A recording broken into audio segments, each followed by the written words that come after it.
Hello, everybody, and welcome back to my channel, Vedic Living.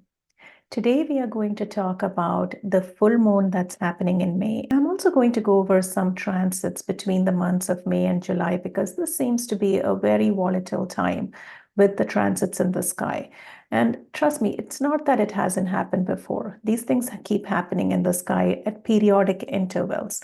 But when it happens and before it happens, we like to look at the history and do our research and see, hey, what happened last time when this happened? And kind of understand what the coming energy could be. Because why? It can help you plan things in a much better way. If you have travels, or if you're doing things, or especially this is the summertime, this is a good way to plan things around the transits because we know what happened last time when these transits happened. So, I want you to also remember that there's always free will involved. The planets and the transits can bring situations around you, but your free will is still intact. So, that's the reason why we say raise your consciousness, raise your energy level, raise the vibration, the way you're thinking and the way you react to things. And that will make a big difference when these kind of volatile and difficult transits happen. So with that being said, let's go into what this month looks like, which it seems to be a little difficult, but we are going to look at all the transits and see what it means. Before I go any further, I'm going to talk about my website, www.vedic-living.com. If you go on my website, you will see all the latest YouTube videos that I've posted. Plus, you can also sign up for my free newsletter while you're there, because I've been sending out these newsletters every week now, and a lot of predictions, much more detailed than what I talk about on YouTube, will be written out and sent directly to your inbox, and you can read it whenever you have time. And this will also help you kind of plan your activities surrounding these transits, because I do give almost day-to-day predictions in these particular emails. And this is completely free of cost. So why not, right? So go ahead and sign up for that on my website. So now let's look what the month of May looks like for the world. We look at the full moon chart for the month of May. The full moon is May 23rd, and it's happening at around 8 degrees of Scorpio. So this is important because whenever the full moon happens, if you look at the sky and see where the planets are, it tells us a lot about the upcoming time frame right after the full moon until the next full moon. So if you look at this chart, things are looking a little tough because during the full moon, the moon is debilitated in Scorpio. Remember, debilitation is its weakest position. The moon being in its weakest position is difficult all the time because it shows an inability to be able to express your emotions in a constructive manner. So it brings anger, right? That's why moon is debilitated in Scorpio, which is ruled by Mars. Mars rules anger and frustration. Moon becomes debilitated there because an emotional expression cannot happen within the presence of anger, right? You can't have that. So the moon is really weak at this time, which tells me that there's going to be more riots and protests towards the end of this month. Now, the time frame between May 18th and the end of this month is going to be incredibly difficult, because the reason for this, there are multiple reasons. One, as you can see, Mars is going to cross over Rahu in the sky. This is tough because Mars, like I said, rules your anger, your frustrated feelings, your emotions, which you just want to release. When it comes with Rahu, Rahu magnifies things. So with Mars and Rahu together in the sky, people are really letting everybody know how they feel about the situation. There can be more riots and protests and such things all around the world, in fact. Now, another thing that's going to happen is, remember the eclipse we had in April, the solar eclipse. Mars is a trigger planet. When Mars crosses over that eclipse point, which is going to be towards the end of the month of May, it brings a major event, right? It's an explosion. And this always happens whenever Mars crosses the eclipse point after the eclipse happens, because Mars is a trigger planet, right? Any of these slow-moving planets cannot trigger things, but the fast-moving planets, they trigger events. So this is definitely a very volatile time towards, we can also look at the ruler of the sign, where Mars and Rahu are sitting. It's sitting in Pisces. Jupiter is the ruler. If this ruler was strong, things could be a little better. But unfortunately, Jupiter is also weak in this chart because it's sitting in Taurus, which is not bad, but it is very close to Venus. Now, typically, when Jupiter and Venus come together, they are two benefics. And, we think that it's great for everybody. But the problem with Jupiter and Venus coming together, which is going to happen once Jupiter gets to that point in the end of the month of May, is that this is called a planetary war in Vedic astrology. The reason for that is, if you think about the mythology, Jupiter is the guru of the Devas, right? And Venus, Shukra, is the guru of the Asuras. They're actually in opposite camps, planetary camps. So when they come together, it's not a great, meeting of minds and discussing, higher things and such. It can be, but most of the time it's a planetary war. So this is not easy. So Jupiter is already weak in Taurus with Venus. What this typically means, because of the mythology of the Devas and the Asuras, is that this is definitely going to be a fight of the good and the evil, right? That's the symbology of Jupiter and Venus coming together. So there's going to be some, rightful indignation against events that are happening, protests, riots, those kind of things happening. And on top of all that, this could, indicate towards the month of July and August. Another thing that's happening, that Saturn, you notice the full moon is happening between Taurus and Scorpio. And look at the midpoint of the full moon. Exactly midpoint of that full moon is Saturn in Aquarius. Whenever Saturn comes in the midpoint of 2 points in the sky, it is a karmic time frame. So there is a lot of things from the past that are getting exposed now. People are finding out the truth, and there's going to be karmic retribution. So this is very important to realize during this full moon time frame. Not to mention, Saturn is also incredibly important in this chart because it rules the nakshatra of the moon. Moon is sitting in Anuradha nakshatra, and Saturn rules it. So that's another reason why this is an important chart to kind of consider and remember. It also doesn't help that the moon, being at 8 degrees of Scorpio, is pretty close. It's not there yet, but it's pretty close to that fixed star called Antares, which rules war. And that's the reason why moon being debilitated there, it causes problems with war and such actions, because the constructive expression of feelings and emotions is not happening. It's directly going into or escalating into war and physical fighting. So this is why this is a very volatile full moon chart, which will take us all through May and into the month of June, and probably till around mid-June.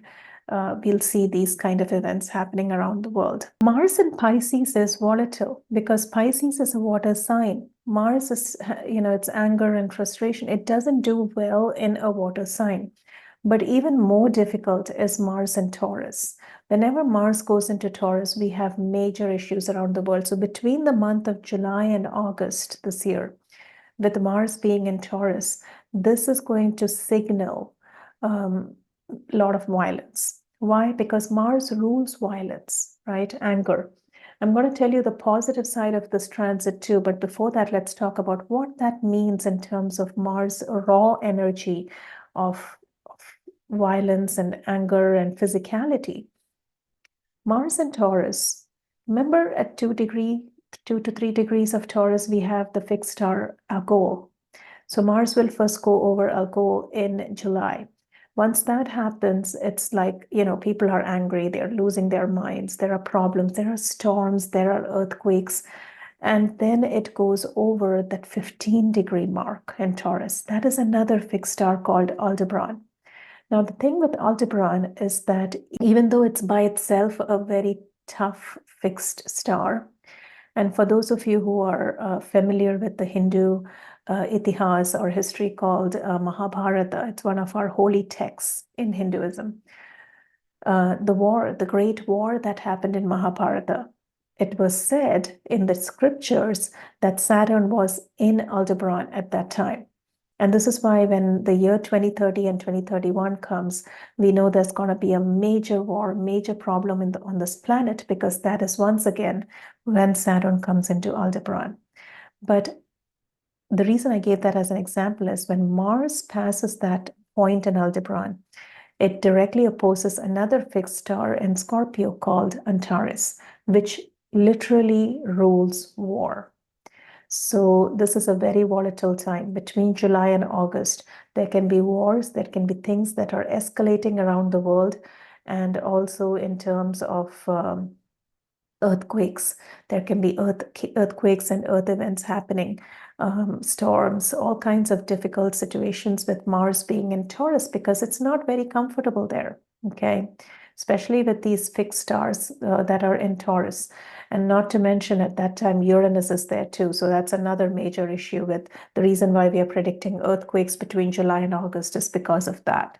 Okay. So if you go back and look at the last time Mars was in Taurus and it went over that 15-degree mark, and that is Aldebaran or the Ago, right? The last time this happened was when the earthquake in Iran happened. And another thing is there were these major riots that happened in Syria, right? That was a very escalated event in Syria that happened at that time. So if you should always go back and check what happened last time to kind of get an indication what is, kind of the nature of that planet. It won't be exact, the outcome during this time, because there are other planets that have moved and are in different positions, but you can understand overall what this means. So if it brought an earthquake and escalation and wars at the time it did this last time, we can expect similar things to happen between July and August timeframe this year as well. Now, it doesn't help because towards the end of the year, once Mars goes through Gemini, it's going to be in that Gemini Cancer kind of placement between October of this year all the way till around first quarter of next year.